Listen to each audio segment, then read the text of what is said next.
Things you should know if you work in IEM Part 2. Today, we're going to cover what makes phishing-resistant MFA phishing-resistant. Okay, so when we're talking about multi-factor authentication, we're usually talking about most traditional types of MFA. These would be things like SMS codes, email one-time passcodes, push notifications. The problem with traditional MFA is they fall victim to some very specific attacks.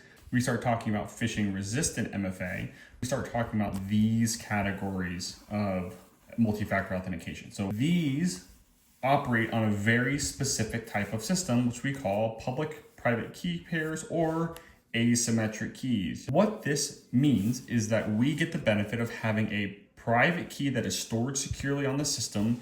So a private key is stored on these devices that I have ownership over, I maintain. What's nice about this is then when I go and register with a system like Microsoft Entra or even like a third-party SaaS application, the only thing I'm registering on that system is a public key. So the private key is what I'm going to use to authenticate, which is going to be matched against the public key inside of the system that I'm trying to authenticate to. This is really, really nice. This is why it's called phishing resistant, but I do want to pin on that word resistant. Phishing resistant is not phishing proof. We still run into threats like attacker in the middle and token theft.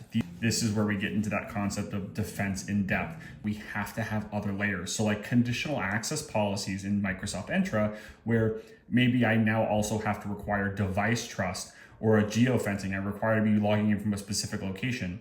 Continuous access evaluation, where if anything about my access to a system changes, my IP address, my location, anything of that nature, continuous access evaluation may prompt me to complete phishing-resistant MFA again.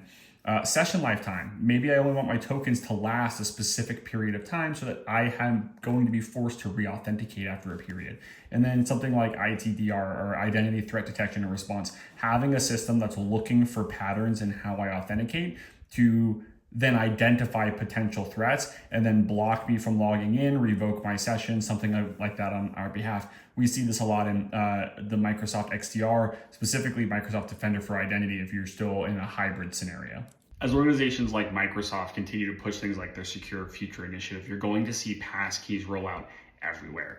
This is a really good thing because it's going to prevent a lot of the easier methods of compromise that we used to see. Phishing resistant is really important. It's something that every organization should be looking into for all of their users across the board. Hope you enjoyed it. See you in the next one.